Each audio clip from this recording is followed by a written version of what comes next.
día más, con la gracia del Señor, proseguimos el comentario del Catecismo de nuestra Madre, la Iglesia. Estamos en la explicación de cómo es la estructura previa, el prólogo, en el que se nos dice cómo es la estructura del Catecismo. Habíamos quedado en el punto 16. Recuerdo brevemente que la estructura del Catecismo se divide en 4 partes. Luego esas partes se dividen en secciones, después se dividen en capítulos, etcétera. Las 4 partes son las que coinciden con el credo, con los sacramentos, con la moral y con la oración. Credo, sacramentos, mandamientos y oración son las 4 partes del catecismo. Habíamos explicado ya las 2 primeras.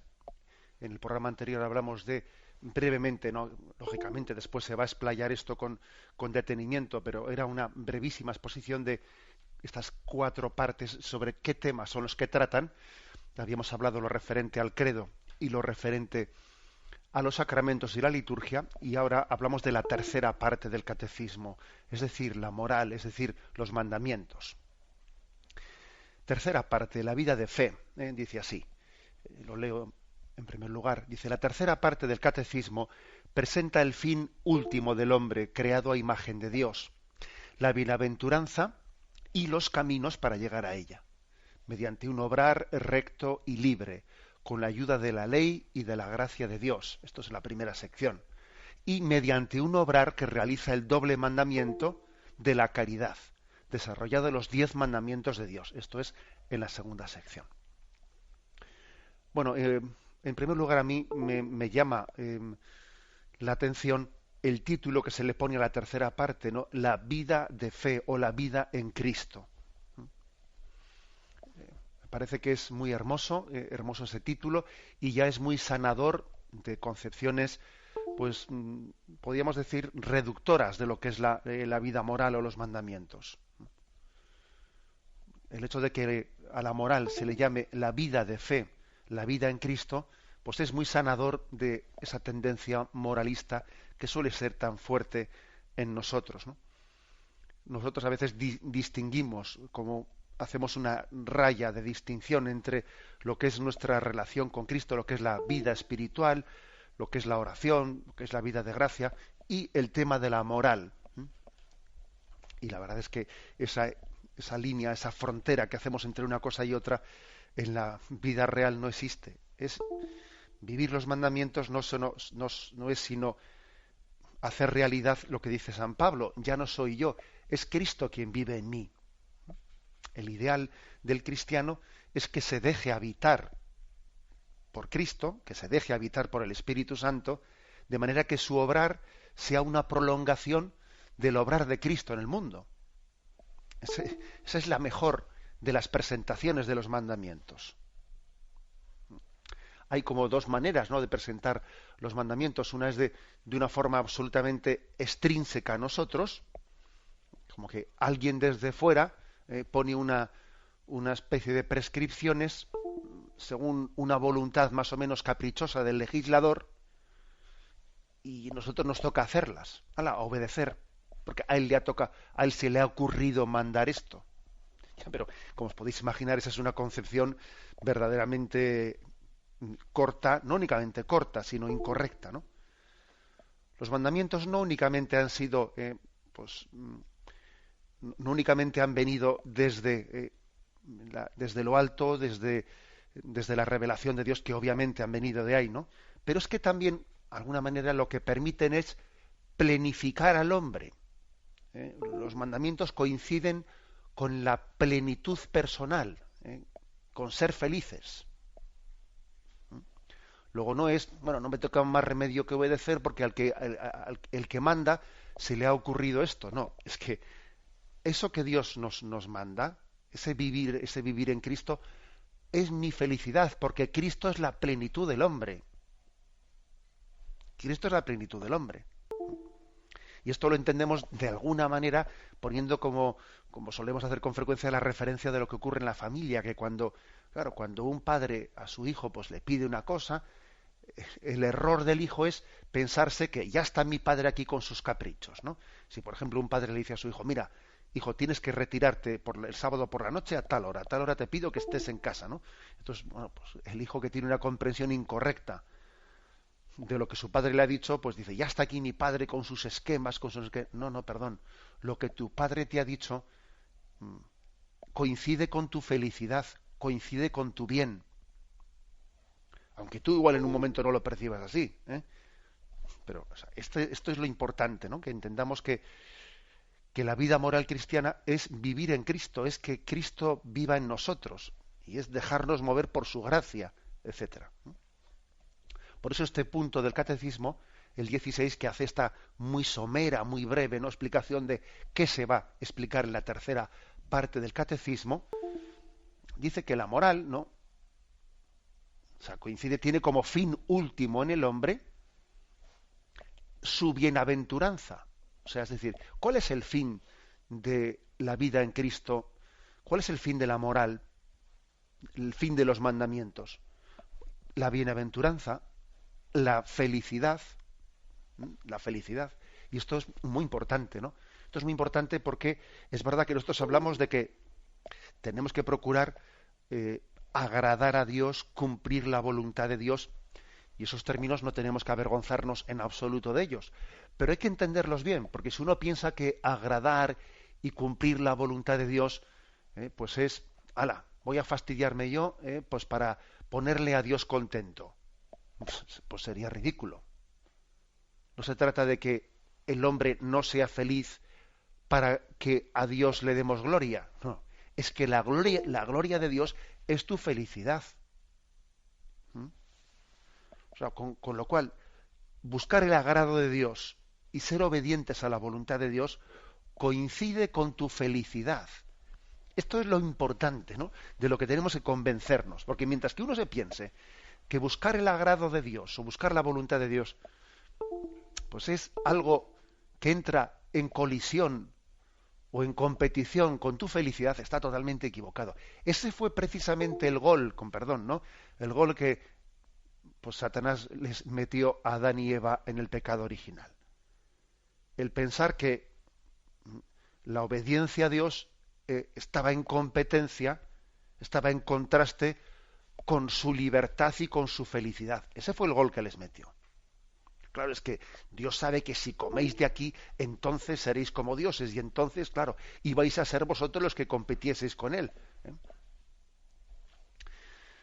Es decir, el fin de la moral es que el hombre sea bienaventurado, que el hombre sea feliz. Dios no tiene ningún otro interés con nosotros, ningún otro interés que nuestra felicidad. Y cuando entendemos que tenemos que buscar la gloria de Dios, ese término hay que purificarlo bastante, porque claro, tenemos que, ojo, yo no digo que no haya que afirmarlo, claro que hay que afirmar que toda nuestra vida consiste en buscar la gloria de Dios, pero hay que purificar las reminiscencias que hay en nosotros de qué entendemos por gloria de Dios, porque inevitablemente nosotros proyectamos en Dios nuestra concepción humana y entonces decimos, claro, pues es que la gloria de los reyes o la gloria de los gobernantes pues consiste en que se hagan muy famosos y en que todo el mundo pues les sirva a ellos, o la gloria de un deportista es que todo el mundo les aplaude y él sea muy famoso y todo le salga bien, y entonces, es decir, la gloria de los hombres no suele ser el bien para los demás, sino más bien es yo voy aquí a ensalzarme teniéndote a ti como pedestal, ¿no? Te piso a ti para que yo triunfe. Entonces, lógicamente eso de la gloria de Dios hay que purificarlo de esa proyección que hacemos nosotros de lo que los hombres entienden por vivir la gloria de los dictadores, la gloria de Dios, como esta es una famosa frase de San Irineo, la gloria de Dios es la felicidad del hombre.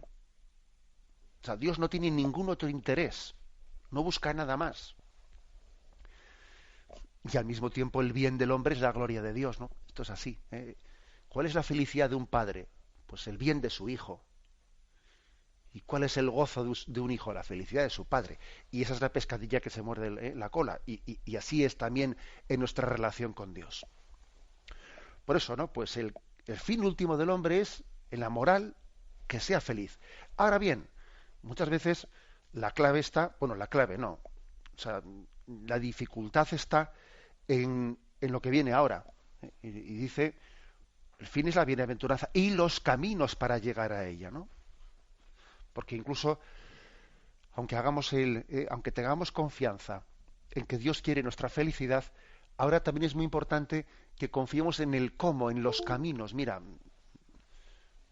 de acuerdo quizás con muchas personas en que Dios quiere nuestra felicidad, pero luego quizás viene el problema de confiar en sus caminos.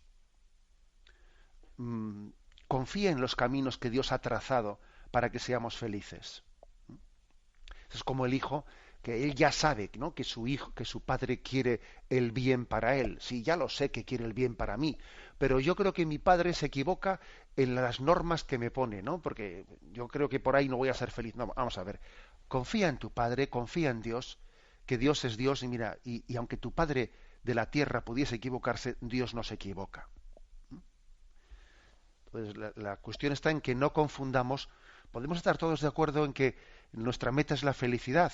Ahora, la cuestión está en no confundir felicidad con comodidad, no confundir felicidad con facilidad, porque a veces nos parece que para ser felices hay que seguir el camino fácil y eso no es así. Es muy recurrente, ¿no?, el confundir felicidad con lo placentero y no es así.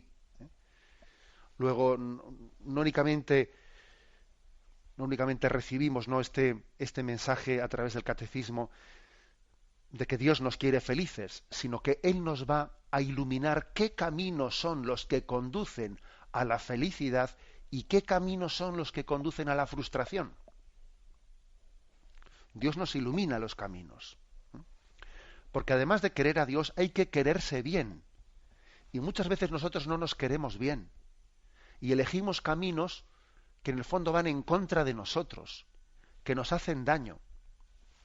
Es muy fácil que el hombre, buscando lo cómodo, buscando lo fácil, no se quiera bien a sí mismo. Al final me hago daño. Por ir a la ley del mínimo esfuerzo, por ir por la puerta ancha en vez de por la puerta estrecha, al final no me quiero bien. Me hace gracia que en algunos anuncios publicitarios, que fijarse en los anuncios publicitarios suele ser muy ilustrador de cuáles son las tendencias, ¿no?, y las comprensiones culturales de nuestra sociedad. Y digo que me hace gracia que a veces, cuando están incitando a que alguien compre algo, ¿no?, pues compre un coche que es muy atrayente, compre tal, ¿no? Entonces se dice, tú te lo mereces, ¿eh? Tú te lo mereces, date ese gustazo, cómprate esto, ¿no? Y entonces me hace gracia, ¿no? O sea, como para desinhibirle a alguien a que compre algo, porque igual él tiene interiormente pues un reparo en gastar ese dinero, porque dice, oye, yo creo que no hay proporción entre lo que esto me cuesta, el desembolso de dinero, no hay proporción entre ello y el servicio que me va a hacer, ¿eh? Porque también ese servicio lo puedo hacer de otra manera y pues me parece que pues puedo comprar pues otro automóvil más sencillo y me va a hacer el mismo servicio y además igual es más pequeño y hasta lo puedo aparcar más fácil. Y bueno, en vez de hacer una serie de discernimientos, ¿no?, más racionales y más conforme, ¿no?, al bien del hombre, el resorte, ¿no?, el resorte publicitario para desinhibirle e intentar que no haga esos juicios racionales para comprar o no comprar, sino que compres, tú te lo mereces, ¿eh? Date el gustazo, cómprate eso, ¿eh? Es, es confundir la felicidad con lo placentero, el cómodo, o sea, es no quererse bien, porque en el fondo al hombre quererse a sí mismo supone también actuar con racionalidad. ¿Qué me va a hacer bien?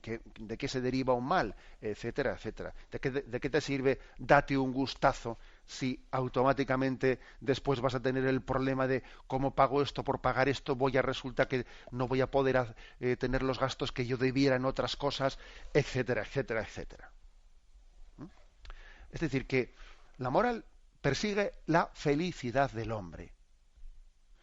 Y como nosotros tendemos a autoengañarnos con bastante facilidad, pues entonces también Dios nos ha marcado los caminos, qué caminos conducen al bien y al bien del hombre, y qué caminos conducen a la frustración interior.